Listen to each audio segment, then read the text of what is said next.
Hello, folks, and welcome to the second match between Team Mango and Team Empire. I'm hoping it's as good as the first. I'm Llama Down Under. I'm joined by the Wonder Ten Cow. seconds How's it going? remaining. It's going pretty well here. We are gonna Five see seconds again a push remaining. strat. This time, Chen Death Prophet, a little bit more conventional than the Zeus, but Team Reserve Empire get target. themselves Earth Spirit. I think last game the Death Prophet got banned out, and that was part of the goal for Mingo to grab it, I assume. But Empire do very regularly ban that hero out. Empire also tend to try to grab the Sorcerer if they feel safe doing so. So when they do have a, for example, first pick, they often do try to go into this hero as well. Yeah, we'll Enchantress. be Team seeing the Empire's Enchantress come turn out. to Okay, ban. well, she is very fluffy eared, fluffy tailed. So Dire team Empire ban. decide to go with. I mean, this is always interesting to see the Chen versus the Enchantress. You got some creep stealing. I I, still, I'm, I'm excited for the creep stealing wars. I really do like the Earth Spirit, of course, as a Genka, and the Enchantress. I 10 seconds remaining. Offlane is fine, as is her as a support. So it's Five really seconds flexible right now. remaining. Yeah, putting her in the jungle as a semi support, I think, is not Team very viable Empire's alongside the turn Earth to Spirit, just ban. because the Earth Spirit himself is going to be rotating a lot, meaning you wouldn't end up having anybody to hold on to your safe lane carry. Like there would be nobody to babysit if your safe lane carry ends up needing that. Now, granted, Ten last game seconds Aloha Dance remaining. did not need that, but you don't want to build into your draft that you don't have Dire it at team all, ban. period. Yeah, it's definitely something, as you said, you want to make sure that you have some late game going in. And for this one, again, the Broodmother ban out, this Ten time by seconds Empire. I think remaining. it's just a case of neither team really want to draft to have something to deal with the Five Broodmother. seconds remaining. Right. Yeah. I suspect both these teams play. I mean, Reserve obviously Empire time. plays Broodmother. I suspect that maybe Mango either plays Broodmother. Broodmother, it does happen to be Dire something that team Empire killed. ban out a lot in that second phase. No, Like they ban it out in maybe a quarter to a fifth of their games. I don't think it's like a targeted ban in particular. A lot Yeah. of teams have said that they do not like playing against Broodmother unless they have drafted for it. Right. So, Which she is one of the most specific heroes in terms of if you don't have a draft to deal with her, she's the best hero in the game. And if you do have a draft to deal with her, she is Ten dumpster seconds tier remaining. awful. And there's really very little in between. yep, Five there that seconds is that remaining. is an accurate depiction of the event. So the Sven is going to be what's banned out. Mango again Team go for the Empire's Jakiro, trying turn to to make pick. this pick work. It did well last game. I would actually say MVP kind of went to the Chen there, and then the Jakiro. Yeah, the support duo Dire really team did a pick. very strong job. And Mingo did a good job executing the push out after the 12-minute mark or so last game. But what really hit them was that they didn't coordinate team fights perfectly. At a certain point, that ended up hurting them quite a bit. And then in addition, in the nature of grouping up, they lost experience gain, and that ended up hurting them as their opponents got to certain key levels, Ten like they had seconds level 11 remaining. far before their opponents. Empire also had level 16s coming out Five before their seconds opponents did. remaining. They had multiple skill array before their opponents did. Around that level 14 mark Reserve tends to be time. pretty important as well. So for Mango, it seems to be if they want to execute this game better than they executed last game, where they need to go is just full throttle. Before they did three-quarter throttle and then they kind of tapered off, they need to start executing early and just continue until they've won. There can't be that decline moment. Now they could go back.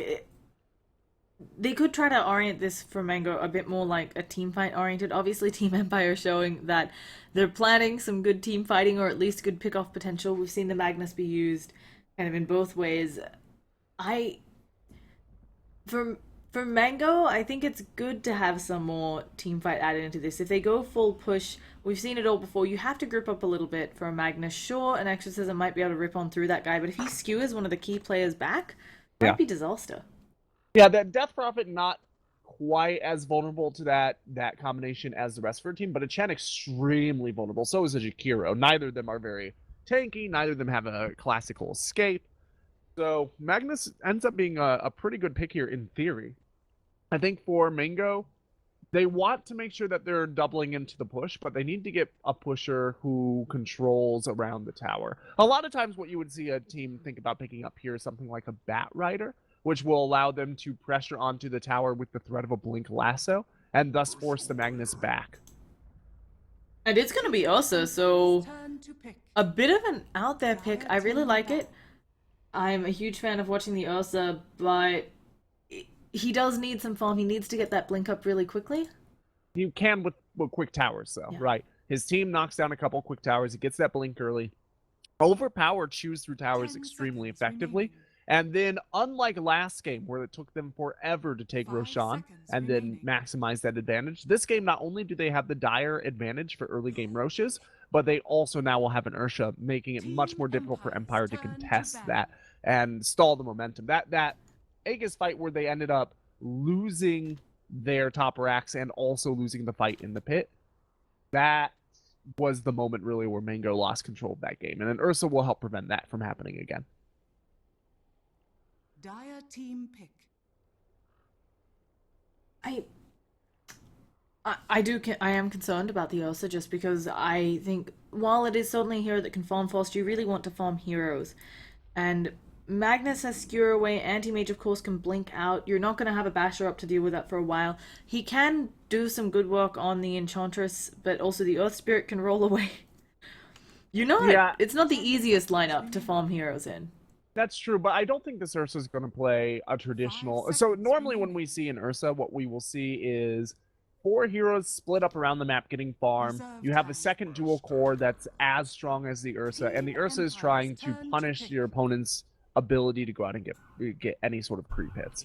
In this particular case, I think Mango are going to try to group up very early, grab towers, get farmed that way, and then use the Ursa as a threat to prevent their opponents from actually going out and getting farmed, rather than using him to leverage kills out of that decision to go get farm. I think that's the ideal strategy here. Now, with the Keeper of the Light Illuminate, especially, the push may be difficult here into a Magnus and a Keeper of the Light.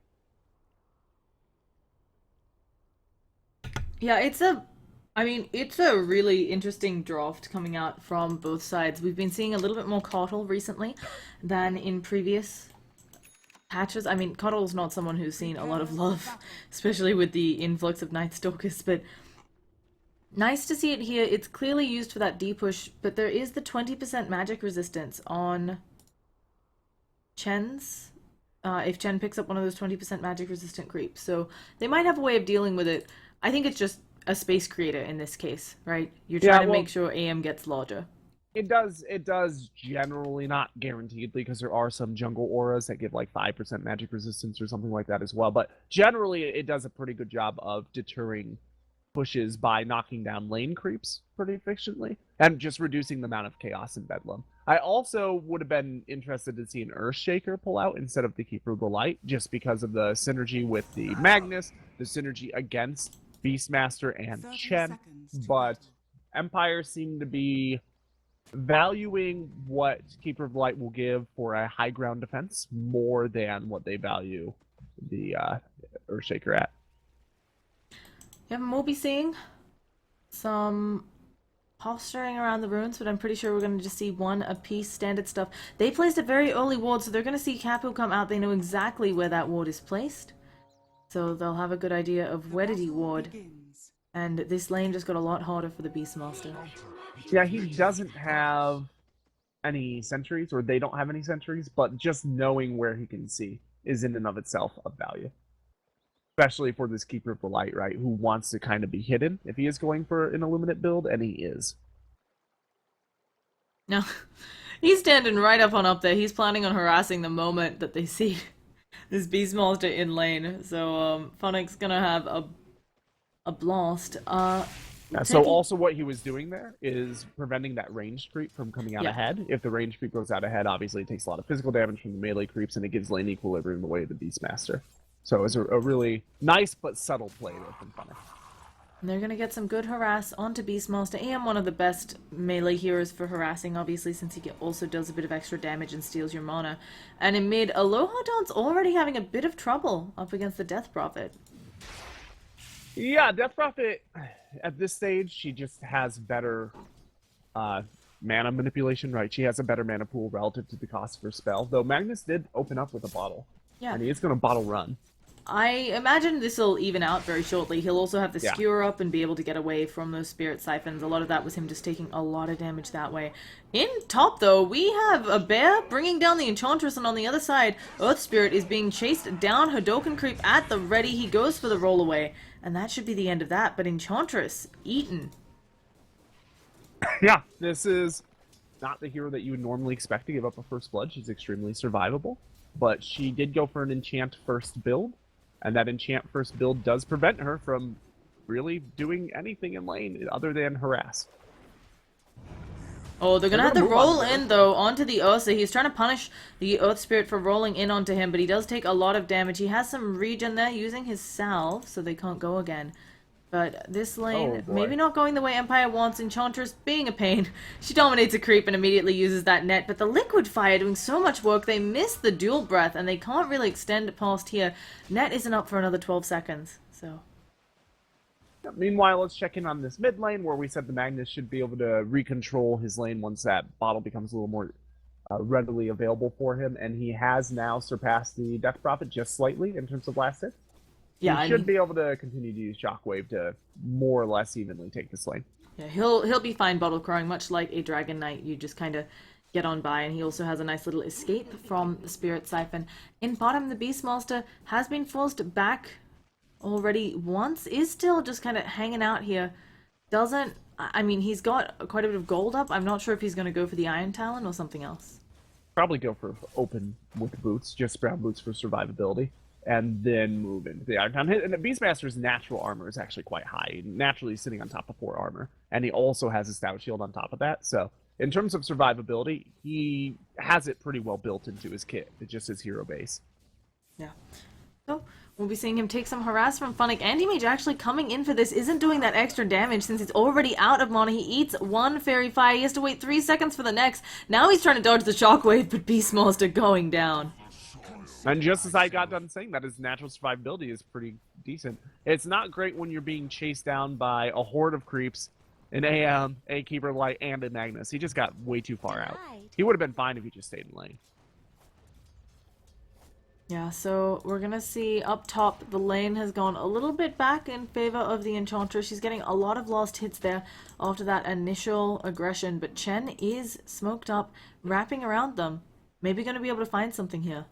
He does have the Dark Soul Summoner. Wow, the Dark Troll Summoner, who is sitting on top of his ensnare.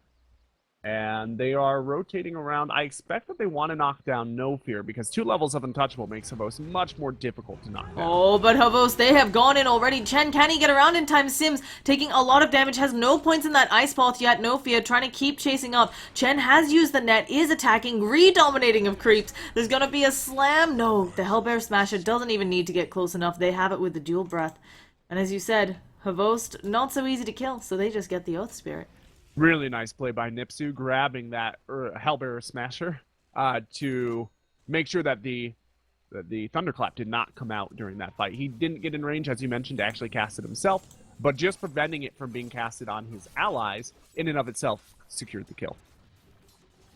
Yeah, it's gonna be very nice for them up in that top lane, but of course they do still have to worry Anti-Mage farming away in bottom. Nobody's contesting him. This is the story of last game as well. The last game, it was Aloha Dance and not Finn playing the carry. It was completely uncontested. In fact, this game has been going slightly worse for Empire in terms of that regard. Yeah. They have not gotten quite as much farm, but it's still a good amount. They just tried to do a gank on the Death Prophet, did not work in the slightest, and now No Fear may be in some trouble again. He has the Boulder Rock, though, roll, so he'll be on out. It's time to boulder rock and roll out Yeah. there, says No Fear, and he manages to get it. The Hellbear Smasher just narrowly missing that Thunderclap as well. Now, Death Prophet, she's I don't know. She's doing well. Obviously, she should have a little bit of an advantage against the Magnus, although he does have Shockwave. She's successfully Spirit Siphoning him. I do worry that this Magnus, he hasn't been stopped enough. Like, he's going to have a decent timing on the blink. He already has the Arcanes.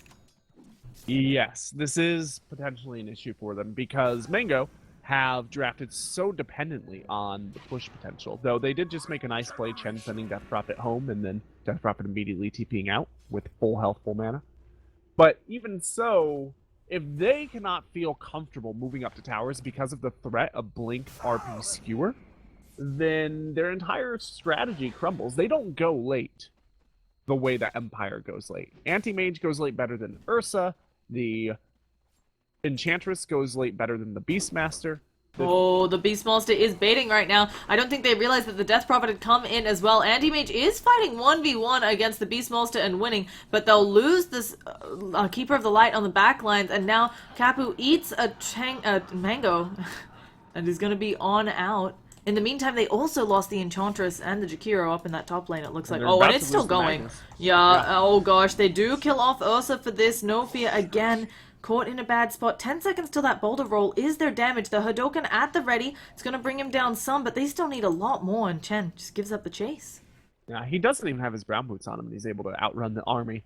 But I realized that there was an engagement going bottom as well, so to recap what happened there top, the Empire just flowed into their opponent's jungle, threw down a reverse polarity to grab the Jakiro, and then the counter engagement came out of Mango. Ended up being a relatively even trade, but with the AM free farming down bottom, you've got to wonder how long till Mango says go time on these towers. Yeah, they're actually being very patient about the towers. Chen is level 6 already, has a decent amount of foam, actually picks up another smoke. Gonna try to kill someone else. Ooh. Oh, what are we? Ursa just lost over half his health from a single impetus strike. It was just rough. It is not a you're about to die moment, but it is a this Enchantress actually is kind of scary moment. Oh, and they have a roll in onto the Jakiro, who's now going to be the one taking the impetus. Enchantress actually trying to back on out a little bit so she can hit harder. Going in again on the Ursa. He does have Enraged, so if he sees this next auto attack coming, maybe he can do something. But they've caught out No Fear. They have the Fury swipes. The Jakiro very low. The last auto attack gets him. The Shockwave helping out as well. And Havost turning around. There's that Enraged pop. Actually, Havost didn't quite have enough mana, maybe not feeling like he can do it. The Exorcism is at the ready, but they've already killed the Chen. Here comes the Exorcism, Shockwave expended by Aloha Dance, and he is just running away. She doesn't have more Spirit Siphons. Even though it's maxed, misses the Crypt Swarm. The Death Prophet is still chasing. She's gonna realize that he went down. She has a Crypt Swarm, she gets him with it, but the Spirits, they're gonna find him in time. They're gonna just touch him. No! Oh, they do catch him. Meanwhile, Havost. Yeah, Havost is being He's chased. just hiding. He can turn around and auto attack some, so they back on out. Yeah, he does have 4 Fury Swipes on him, so if he turned around, he probably would go down, but even so, he managed to kite all the way across the jungle with no help. That's just the power of Untouchable. He now is also just jungling their hard camp. Havost. Just Havost things. I mean, it's a rough one, I think, for Mango. Obviously, they are making some strides. They have the kill lead, but as always, this AM, he's just poking me on bottom. And while I don't think he's able to fight as early as a Sven, this guy's gonna farm up a storm. Right, the thing is, you don't need him to fight as early as a Sven, especially if Mango are getting off to a slower start. Last game, they were at least trading towers at this stage. Right now, they're giving towers up, and the kills do not make up for that, to be honest, so when you have a draft that's contingent upon getting that tower gold. Now, if they had a draft that had harder carry, that had more core, that was less devoted to having spells that go through tower defenses, then yes, this would be an okay series of trades. But right now, I'm just not buying it. Radiant's courier has been Yeah. killed. Now, nice saving grace. Radiant's Courier is murdered. It had some components of that Battle Fury on it, I think. Oh no, it was No, it was actually the just drums. So that's good news. I was hoping it was some Battle Fury components to give Mango a bit more of a fighting chance, but no such luck. Yeah, Gonna 3 just- minutes of delay on that Battle Fury would be huge for them, especially since they are arguably about 2 minutes behind on their push right now, so... Oh, equalize Funnick that is out. going to run right into Nipsu. There's a slow, and there's a lot of support coming in from the other side. Spirit Siphon this time is ready for the Death Prophet, and she has this with just a Crypt Swarm. She's going to do it with the autos. She misses uphill, maybe regretting that. Nope, she sees him around the corner. At the same time, though, they lose Ursa. Yeah, that's not a great trade. That is... I was watching the Keeper of the Light try to escape, just like you, so I didn't see what happened there in the Ursa, but... It looks like it was just a Shockwave expended, so it wasn't even that hard for him. There's a very low health limping away Earth Spirit, so I think it was a combination effort. Yeah, more than likely what happened was the Ursa tried to initiate onto the Earth Spirit, and then the Earth Spirit turned around with the Magnus coming out of Fog of War, if I had to guess. Aloha Dance is on track for a 12-minute Blink Dagger. AM just took another tower. And A tier 2. Yeah. when we look at the levels, the offlaner for Mango still hasn't hit level 6. They have no Primal Roar. That's one of those key tools of dealing with the anti-mage that just isn't up yet. Right, and they don't have in that... middle, there's a lot of damage going out onto the Death Prophet. She took double rocks, and now she's trying to Spirit Siphon her way to victory, but there's just not enough. She's trying to stay right next to her Boast, so the impetus doesn't hurt as much, but the creeps will get her. It was a clever play to try and make sure that she was moving along Havos's line so that he couldn't kill her quite as quickly. But it's literally just a stalling tactic at that point. There was no escape for her. And she does have drums up, but once again, the push is just not forthcoming. Yeah, it doesn't feel like she's had a moment to spare. They do end up popping the overpower so that Ursa is hitting very fast. But they're all magnetized up. It's slow damage over time. It still adds up. And Aloha Dance, he has an RP up in 10 seconds. He's looking for something. They use the Primal Roar, and there's the Ice Ball to deter him from getting away. He gets blown up. That was a nice turn for Ringo. Just getting that. He did have Magnus does have the Blink Dagger up as well. So if that reverse polarity had been allowed to be let loose there, it could have been very bad, especially if Havos TP'd in for it. But even so, Finn's still free farming bottom. He's got a Battle Fury short of 13 minutes, and he's just going to go into the jungle. He's got complete map control because of the very nice vision that his allies have put up for him, and they haven't lost a single tier 1 tower. Yeah, it's a Battle Fury and full treads at 13 minutes. That's ridiculously good timing for an anti-mage. Yeah. And honestly, they are up 3 towers now, including a tier 2 for Empire into a pushing strategy. Oh, there's the RP in the mid lane. Is there going to be a skew backwards? They don't even need it. The AM coming in. He's actually taking a lot of damage. Spirit Siphon blows him up, and now they're getting Aloha Dance. Havost also taking a lot of damage. These spirits don't care about your untouchable. The turnaround. Exorcism level 2 did come out pretty early, so that is definitely something. Oh, I should be able to roll away. He does manage to get it off, but now Aloha Dance knows you don't RP the Exorcism.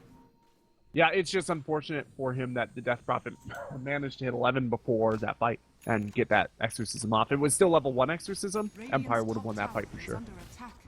Capu gonna take half his health from that Illuminate, but they know exactly where Funnick is, so he's gonna take a lot of damage here, getting rid of all the trees and juke spots, and Funnick goes down. There is a TP in rotation from, a nice stop on that boulder roll. It's now on cooldown as well. No Fear does get some stuns and some silence out, but he may just go down to the Fury swipes, and he does.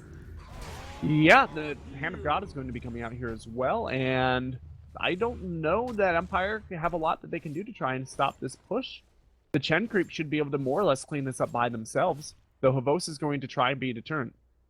Yeah, at the same time, Fun is pushing along that top lane. Aloha Dance is dead already. Oh, Havost shy of killing off Topsu. He didn't have the Enrage, so he would have been in a lot of trouble, but now the Death Prophet has to worry. She's about 2 hits away from death. Ice Path off the mark. AM is knocking at their front door, though. Okay, well, while Mango got off to a slow start, they have managed to convert into a couple of towers, shown some momentum here. They also avoided the fate that they had last time, which is their offlane tower and racks being taken during a fight. They are prone to being distracted, it seems, even when they are in the lead, even when they are commanding control of the way fights are going. The opponent's carries are very regularly catching them off guard with base assaults. I think they're still doing a good job, of course. They are... I mean, they've taken the lead now a little bit when it comes to gold. They're ahead in experience, which, considering that they are running a pseudo-push lineup, is very impressive. And they've taken a few team fights. Yes, they need to keep applying the pressure onto that bottom lane, but... considering how this one started off with a very big AM, I'm impressed. There's going to be an invisible Aloha Dance. The silence does come out from the Death Prophet. He walked by a sentry there, and now they drop another one for him. Ice Ball. No, it's not the Ice Ball that doesn't come out of the Jakiru. He uses the Dual Breath. So Aloha Dance just skews away. And the stun coming out from the Earth Spirit also prevented that Ice Path from being able to follow up. Now, there's about to be a Roshan pit fight. I'm pretty sure they know on Empire that this is going down. or should have some inkling that, hey, Ursa wasn't right around there. Her Boast gonna come and dominate a creep and check it on out. They're gonna try to kill it. Bull slow means they're gonna get pretty dang close to killing it before it gets on in there. They're gonna know, though, Aloha Dance again silenced up. They get the Roche, and Ursa does manage to get it before the RP or anything comes out, and now Empire gonna back on out. That's the benefit of that Ursa that we were talking about in the draft. You get a couple of towers, you rotate into the Roche pit. They do not have the ability to contest you because you take it too fast, and then you start converting into towers. Now, granted, Mango are getting started into this process, honestly, arguably 3 to 4 minutes later than they would have wanted to, but like you said, they took several team fights in the interim. They did buy a little bit of time, and if Empire continued to fall into the trap of engaging without purpose, engaging without positioning advantage, engaging without, for example, reverse polarity. Havost is caught out here by the Primal Roar, and they almost blow him up. There is going to be an RP. It's not enough, and now the Ice Bolt and the Macropire. Aloha Dance is not getting out of this one alive. There is going to be AM attempting to come in and do something, but that was a very underwhelming ult. And now a lot of people are magnetized up. Is there a Hand of God? Yes, there is. An Ice Bolt going to bring down No Fear, but they Illuminate. It just misses Nipsu! What a guy. They're gonna get away.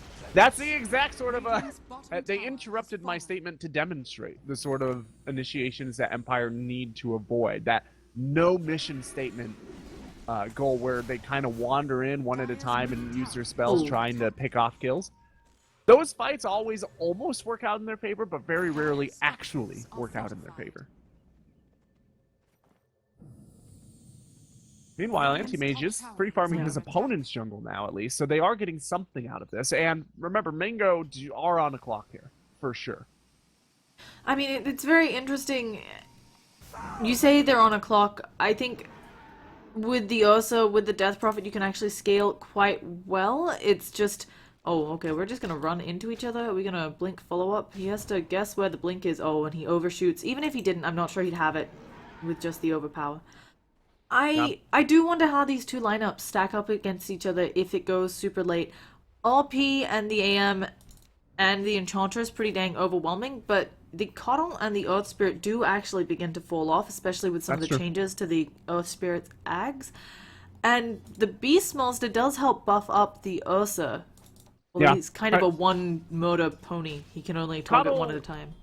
Coddle's an interesting hero in that he does fall off in terms of his damage output and his contributions, direct contributions to fight. But if you are playing against strong right-click heroes, right-click dependent heroes like Ursa, Coddle never really drops off in terms of base defense just because of the strength of Blinding Light. Yeah.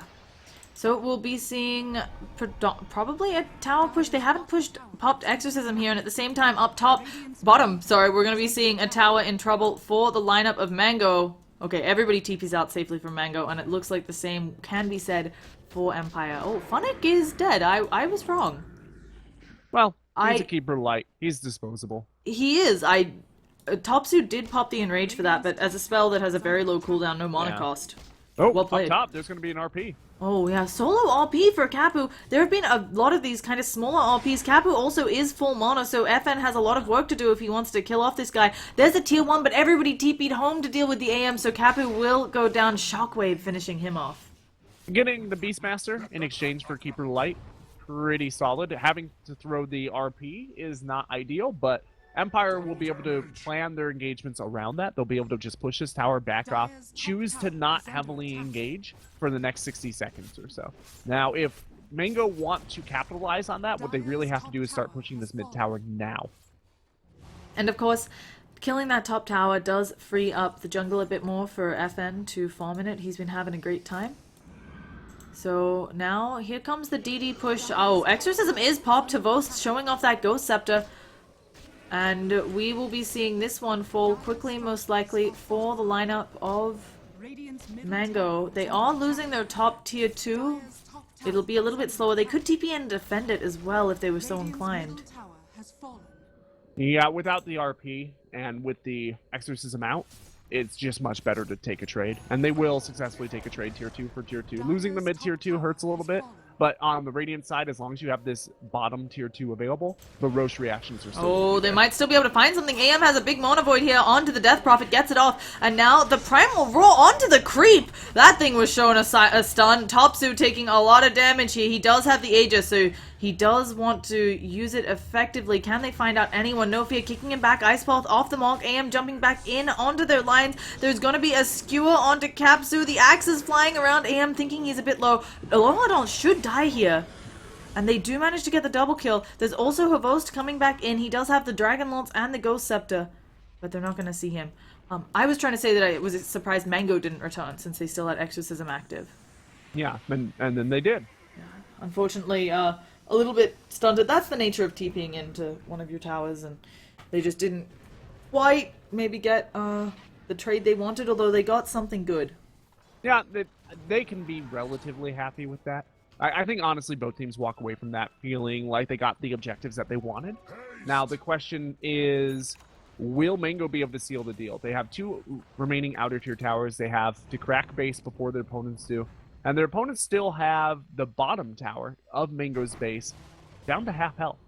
Right? This is worrisome. Even though Mango are up on kills, even though they are up on terms of control in these fights right now, Empire very soon will get to the stage with the AM is a controlling factor in and of himself. They're going to get to the point where the Enchantress is a controlling factor in and of herself. The positioning is going to get easier and easier, not harder and harder for Empire. And the opposite is true for Mango. Their positioning is going to become harder and harder to achieve, especially as they try to go high ground.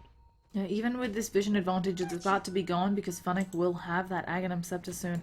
Of course, has other benefits. There is a Basher up on the Ursa, but until it's the full Abyssal, that's very luck-based on the AM. Yeah, and there isn't a lot of follow-up on that in terms of, like, holding him still.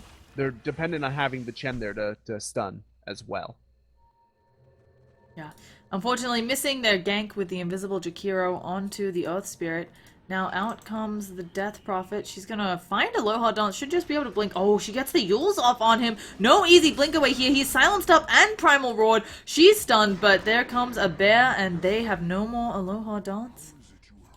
It's a nice pick for Mango. They are now able to apply some pressure, though there's nowhere for them to really go do that. Maybe they're going to try to push mid. That's probably not going to work out super well for them unless they can get the tower down in the next 25 seconds, which seems unlikely into a Keeper of the Light. Exorcism does end up coming out. We'll see what the Coddle can do here. Oh, Death Prophet is taking a lot of damage, actually. She actually tries to move in close to this lost auto attack. I don't know if the Guardian Greaves will be enough. She moved too far away. They get the tower, but with no more Exorcism, they don't want to go in. Oh, Earth Spirit, you may have gone to your lost spot. Oh, he sent home and saved, so no Ursa going down. Earth Spirit will blow up. They'll lose the Jakiro here to Havos, trying to do what he can before he falls. But 2 for a tower, while Anti-Mage is tapping at your front door again, this time in the top lane. Not sure it's worth it. Oh gosh, Mango, can he get the bashes? No, he gets 1, but it's not big enough. He pops the Enrage, but just too late. He needs to get these illusions off him, unable to blink forwards. Yeah, so they trade a tower for a tower and they lose the fight. That was predictable, but I think Mango are really starting to feel the pressure of their draft, that they just want to break the high ground. Even having broken that high ground, they're really not sitting at that heavy of an advantage because both of the side lanes are still sitting with tier 2s. So let's suppose that they wipe Team Empire in a fantastically executed team fight, perfect Primal Roar with the Exorcism going, and they manage to take the racks in the mid lane. What's their play from there? They then basically have to just fall back out of the base and try to convert into tier 2s. Meanwhile, if Empire get a similarly excellent fight, they can immediately take bottom. So Empire sitting with quite a bit of leverage in these fights. They can choose when and where to fight because Mango are going to presumably be a bit more skittish about bad engagements. Okay, there's gonna be a nice little RP here, and the Bear Man is in trouble. He blocks a lot of damage with that Enrage, but they're still coming for him. Enrage has worn off, and he is blown up. Hand of God, not enough to save him, and the Greaves. Chen not thinking he's close enough for that. The push being drawn on the map. Empire want to close this one out 2-0, down in kills. But they can certainly finish this one out with an AM. Yeah, Roshan is up in about a minute as well, so I think right now the name of the game is control the area around the pit. Make sure that all the lanes are pushed up so that when Roshan is up and available, they don't have to worry about Ursa running down and grabbing it. Oh, we're gonna have a bit of a weird engagement. The Earth Spirit trying to kick people away. He may take a tumble here. They'll get the tier 2. Yeah, no fear, just I'm dead. He's saying he's gonna try to roll away. Standing still for a while, they're gonna kick a rock on through them, and they're going for the top racks. So while this fighting is happening for Mango, they have to realize that their base is being taken. They immediately TP back. They glyph as well. So another nice window for Empire. Yeah, meanwhile, Funnick and Havos are going to stay bottom and apply pressure here and just force Mango to react all over the place. They aren't designed for this. They don't have highly mobile squad. They don't really have a lot of AoE potential either. They do catch out Havos. They've got the blind on them, and now also the Ghost Scepter, but they'll find a way to bring her down. That's a nice skill for them. Being able to convert anything out of that is huge. And remember, Roshan is about to be up. Empire's strategy seemed to be try and control that area, but they pushed into it a bit too early and were unable to prevent the Ursa from going in. Yep. Death Prophet, saving grace. She is about to have her Octarine. She just has to kill something. And then we'll have that Exorcism up more frequently, which will really help against these these pushes. So yeah, not to mention the survivability of Exorcism heals before Exorcism actually ends. Oh, so it's gonna get that Aegis. Death Prophet actually does not pick up. She has the gold for it. She's worried about buyback, I guess. Yeah. Yeah, this is a stage in the game where you have to save buyback, for sure. I mean, look at the state that their base is in all the time. Constantly. I think it's a double-edged sword. Obviously, Death Prophet is better these days with the changes to some of her spells. She's not. She used to be one of the worst heroes in the game with buyback, similar to the Dragon Knight and, well, depending on when the bear had been resummoned, Lone Druid. But now she's a little bit better, having the Crypt Swarm and the Spirit Siphon. I still think buying the Octarine is more valuable. Topsu going to be going on here. This bear in a lot of trouble, pops that Enrage, Monolith as he does it, and should be able to walk back to the fountain unscathed. The rest of the team are coming, though. She will have the Octarine for the next fight, and she should also have buyback. And if we she have gets a couple creep hits. We have traitorous siege creeps. Wait, where? Oh. The Chen has dominated some siege creeps. Your favorite. I always find it highly amusing, as you know, to watch the siege creeps go. Just, I've been playing Dota for a really long time. This is a relatively new addition that, for some reason, just gives me the chuckles every time. It's going to be looking like they're going for the push. Obviously, the Aegis was able to be done by the Ursa. Still doesn't have enough gold for that Abyssal. So, for Empire, obviously they're waiting for something. Now, 3 siege creeps. Look at that. A horde. I think you still just try to apply pressure to all lanes. But, and if you see an RP, you go for it, right? But are there other strategies they can try to take since they don't have that Aegis? Yeah, it's waiting out the Aegis at this point. They can only assume that their opponents have buyback saved up. And if you get the Abyssal on the Ursa, that's a bummer, but it's not as much of a bummer as getting further farm on the Anti-Mage, further farm on the Enchantress, and further farm on the Magnus, right? And just think of the damage that this Magnus is going to be applying now that the Empower is level 4 onto the Anti-Mage. That is devastating. Yeah, Empire, I mean, they have the lead. If we look at their net worth lead, ironically, like, that's more than the differential between the AM and the Death Prophet, but that's how AM works, right? He gets way ahead because he farms so fast, and for Mango, they are trapped in their base. The rest of the farm is being starved because of this AM. It's hard. And even if they win a fight, remember, they can either convert to a tier 2, or maybe they can get a mid-rax, but nothing else. They have no potential to take a fight and turn it into a win. And the longer they wait this out, the longer they will not have Aegis. So they're going to be baited into an unfavorable fight here. And they're just going to have to outplay Empire into that fight. Either that or they just waste the Aegis. It's one of those two things. It's a hard ask. Solo RP does get the skewer backwards on the Death Prophet, and if she goes down, we just mentioned she has saved up enough money for buyback, so she can come back in and throw that Exorcism out. The Abyssal is up on the Ursa. There's going to be a Yules, making the axes miss. Ice Moth does hit on the AM. Primal Roar as well. Exorcism is out and doing damage. Oh no, he doesn't get the Abyssal off. Not only does the Ursa have no mana for it, just wasn't close enough. Gonna rip on through, no fear. So they find something, but they didn't find the big AM kill that they were so wanting with that buyback, and the Illuminate tearing through their ranks. Yeah, and they also had to spend the buyback on the Death Prophet and the Exorcism, so now the high ground push should be relatively easy for Empire compared to where it's been before. AM also able to get a push going there. Oh gosh, he's up top now, getting smacked around. They do catch him in the ice ball still. Oh, he gets the Abyssal off, but it's not soon enough. And Topsu again in trouble. Gonna try to bring down Havost. We've talked about this. She's a little bit pesky. Gonna take a full Illuminate to the face. Havost may just turn around. No, she's way too close. So Havost won't be able to get the smack off on Topsu, but still, AM getting ready to go back down to that bottom lane, pushing in. Actually, yeah, just going for that ranged Rax that he'd been working on earlier. And he's gonna find it. Glyph does come out. Let's see if they can get him off of it. He's not leaving. Yeah, he's taking the tower. Maybe some of their lives with him. He backs on out. He does not focus the Rax, and somehow they still have a Rax. They've actually gotten an Ice Path off on him, but he blinks away. Yeah, the decision to try and drain their mana instead of take the Rax with the illusions was an interesting defensive one to cover his own retreat. But I don't think that he really has to worry about that. That ranged barracks can fall anytime he wants it to. Having it down is not a huge strategic advantage in terms of these slow pushes because the range creeps are still only spawning one per wave at this stage in the game. So, okay, cover your own retreat, make sure you don't die.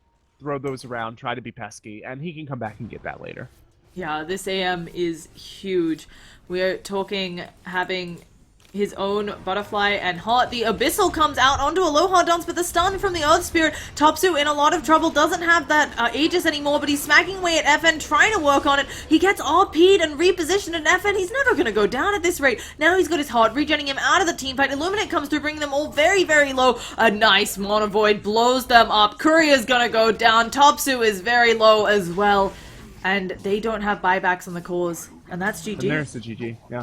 This was, once again, really well played by Mango in terms of their execution in fights, their ability to take picks, but they just didn't lead into the strategy that they had drafted. Their draft didn't seem to match their playstyle that well, and I'm looking forward to seeing maybe a bit more of this team as they get to experiment with different types of drafts. Yeah, I think it was still really well played from Mango. They took advantage of a number of Empire's mistakes, and that's Dota for you, right? It's all about capitalizing on your opponent's mistakes, so well played to them. Either way, folks, that's it for today's BTS EU series.